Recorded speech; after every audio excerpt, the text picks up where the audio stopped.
येत्या काळात महाबळेश्वरमध्ये कॅबिनेट बैठक घेऊन मुख्यमंत्री देवेंद्र फडणवीसांनी भाषणादरम्यान घोषणा केली।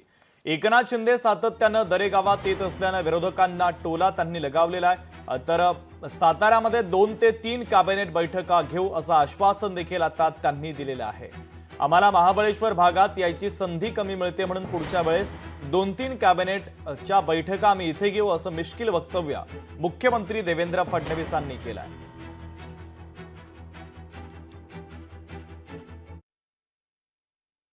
मगाशी रामभाऊनी सांगितलं, महाबळेश्वर म्हटलं की टेम्परेचर खाली येतं, तिकडून ते आले तेव्हा टेम्परेचर वर होतं, महाबळेश्वर आलं की खाली जातं आणि हीच तर खासियत आहे।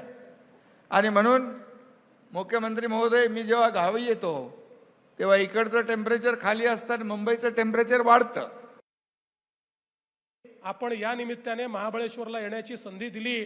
शिंदे सॅमसनचं बरं आहे, त्यांचं दरेगाव इथेच आहे, त्याच्यामुळे त्यांना इथे म्हणजे ते इथले भूमिपुत्रच असल्यामुळे त्यांना येण्याची संधी मिळते, पण आम्हाला ती संधी कमी मिळते। पुढच्या काळामध्ये आम्ही 1-2 कॅबिनेट दरेगावातच घेऊ, म्हणजे आम्हालाही तिथे येण्याची संधी मिळेल।